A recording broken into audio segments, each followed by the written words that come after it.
I almost look at like a football season like you're going away on deployment. We're all playing less than what we're capable of, and we've all got to look at ourselves in the mirror and figure out why.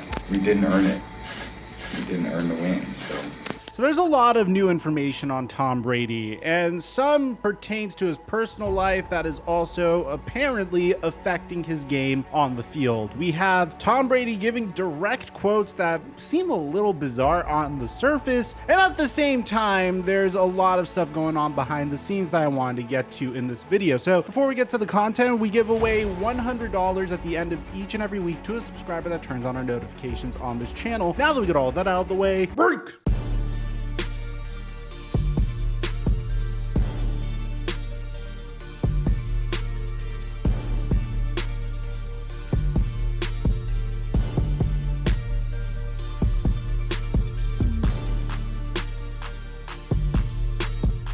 Mic check 1 2 1 2. What's going on, everybody? I'm used to seeing Tom Brady get off to slow starts to the season. I mean, in the beginning of the season, usually Tom Brady's teams, at least most recently, have come out at least a little sloppy. Whether it was his first season with the Tampa Bay Buccaneers, which yeah, I know they started 4-2. It wasn't like Tom Brady was dominating in those games until later on in the season. And I think the best example of this is probably this season. Now, I don't ever want to say that Tom Brady can't turn it around because I've seen him do it way too many times, but I don't think he's gone up against so much stuff simultaneously. I mean, on the football field, you have the fact that he has a brand new head coach, Todd Bowles, for the first time in his career. There was significant wide receiver turnover over this past season. You have new players like Julio Jones and Russell Gage. You have the retirement of Rob Gronkowski. You have a patchwork offensive line, which is not nearly as good as his offensive lines in the past. And we all thought that since it's Tom Brady, he'll get over it. Here's the thing, man. When Tom Brady initially retired, we all said it made sense. I mean, there was nothing left for him to prove. We've never seen a player that has achieved as much as he has and had the longevity that he has more Super Bowls than any team in the NFL and any player in the NFL. He's won Super Bowls with Bill Belichick and the Patriots, and he went to a brand new team just so he could prove that he could win a Super Bowl without Bill Belichick and the Patriots. At that point, I figured,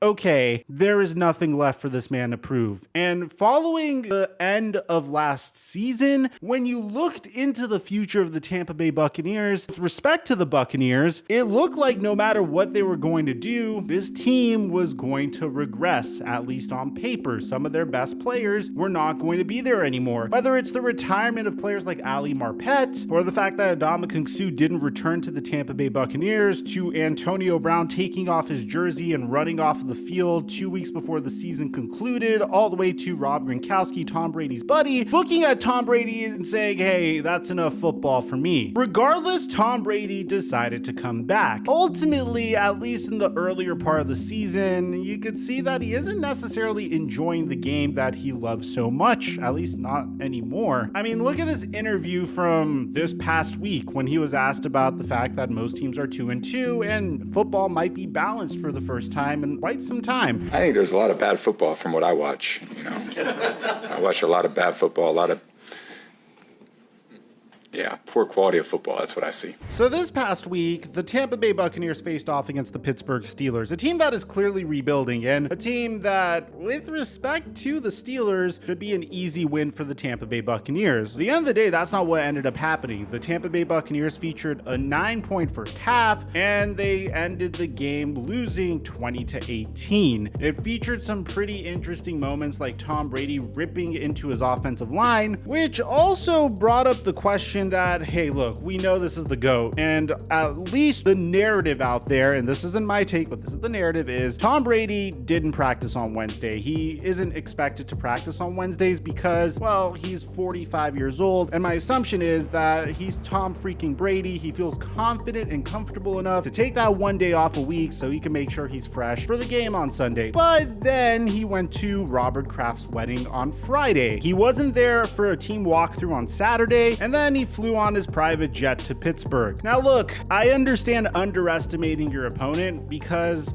at the end of the day, the Pittsburgh Steelers were a one-win team coming into this game, and that's no disrespect to them at all. They're a rebuilding team with a remarkable head coach. I get it. But then he went and ripped into his offensive line, and then the narrative about him started to change a little bit. You're taking Wednesdays off. You went to Robert Kraft's wedding on Friday. You didn't participate in walkthroughs on Saturday. We're performing horribly, and this is on your offensive line. Not necessarily the greatest look. Now, Todd Bowles actually addressed this in a post-game press conference, and honestly, I didn't really think this needed to be said, but hey, you know the media, they like creating narratives about Tom Brady. So when Todd Bowles was asked whether or not Tom Brady was receiving preferential treatment in his 23rd NFL season, even though he was allowed to miss a chunk of training camp for personal reasons that Brady has not discussed publicly since rejoining the team after an 11-day absence, which, with all due respect, I think we all have an idea of what's going on if he's not addressing the reason why he took 11 days off. And there are rumors floating around, and the fact that both Giselle and Tom Brady have lawyered up already. But that's besides the point. Here's what Todd Bowles had to say, and I actually really like his answer. He works as hard as anybody, special treatment. There's been a few guys that missed some meetings and some practices for some special thing that just doesn't get publicized because they're not him. So it kind of comes with the territory. You don't worry about it too much. Is he as locked in as he's been in the past with you? Yes. I don't think this really needed to be said. Tom Brady is so freaking competitive that he returned for his 23rd season. That in of itself is significant to me. But it definitely does send a message if your team is currently 3-3, and then Tom Brady saying stuff like this. We didn't earn it. We didn't earn the win. So it's a game of earning it, and it's a game of playing well and performing well, and we're just not doing a good job of that. I don't think we've done it for 6 weeks. I think we're all playing less than what we're capable of, and we've all got to look at ourselves in the mirror and figure out why. It does send a message if you're unavailable for most of the week, you lose to a team that you shouldn't have lost to, and then you come out and say, "We didn't earn the win." Now, again, I have faith in Tom Brady turning this around. I don't think this is Russell Wilson and Denver Broncos levels of bad, but it's still interesting. Now, here's my favorite piece of information that we have for you guys, and it's something that pretty much inspired me to make this video, because at this point, Tom Brady explained on his Let's Go podcast that he is struggling to focus on his personal life during the season, and he compares it to war. Now, people are really upset about this line, and here, before I even give you analysis on this line, let me tell you what he said. Jim, can I say something about that? Because Sure, it's a good go ahead. point. And you feel, certainly me being 45 now, think the same way. I almost look at like a football season like you're going away on deployment in the military. Yeah. And it's like, man, here I go again. And there's only one way to do it. And I think, Jim, we've talked from time to time just about how do you enjoy the certain moments of it, And the reality is you can really only be authentic to yourself, right? Whatever you may say, oh man, I want to, make sure I spend a little more time doing this, during the season. Yeah. The reality is when it comes down to it, your competitiveness takes over.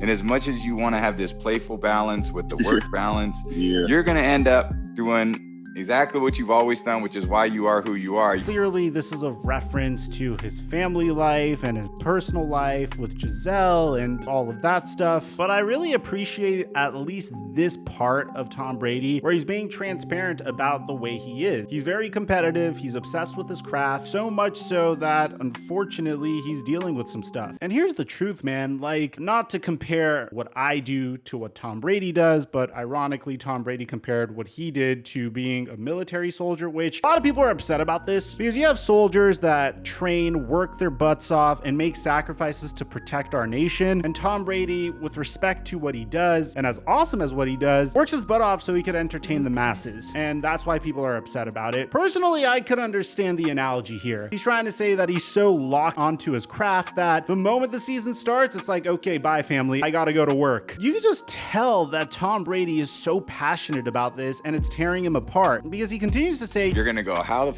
do I get it done? What do I got to do for my teammates to get it done? So obviously this is referring to the fact that Tom Brady and Giselle are dealing with stuff. And Giselle recently said that the primary reason that they are splitting up is because she can't be with a man that's inconsistent with her. And at the end of the day, it's Tom Brady's life. It's Tom Brady's choices. I'd like to think that his life is more complicated than his wife saying, hey, it's either football or us. If that is the narrative, I do understand why she would feel the way she does about the situation that Tom Brady is in, because you have to understand, man, football is a dangerous game. The fact that Tom Brady is still able to play at the level that he does is fantastic, but you see situations where players have their careers altered completely just because of one wrong hit. I mean, think of Ryan Shazier, for example, or maybe stuff that aren't as apparent in the now, but will be apparent a few years down the line. Like, look at what happened to Antonio Brown and his CTE. And I guess I understand where Gisele's coming from, in the sense that at the end of the day, he's achieved what he needs to achieve. You're 45 years old. It's not like you've suffered significant brain trauma. You've done everything that you need to do in the game of football. And the fact that he felt like he should return for one more season despite his team being significantly weaker, instead of trying to dedicate himself to other things, I could understand her frustration. At the end of the day, was this worth them splitting up over? I don't know, man. I'm no relationship expert. I just watch the damn game of football. But if it was me in a situation and the narrative is actually what's going on in Tom Brady's life, I probably would have gone about it in a different way. But I really doubt that the narrative is his situation. I feel like it's way more complicated than that. But what I am wondering is, if they do get divorced over this, which it seems like they are, Tom Brady gonna play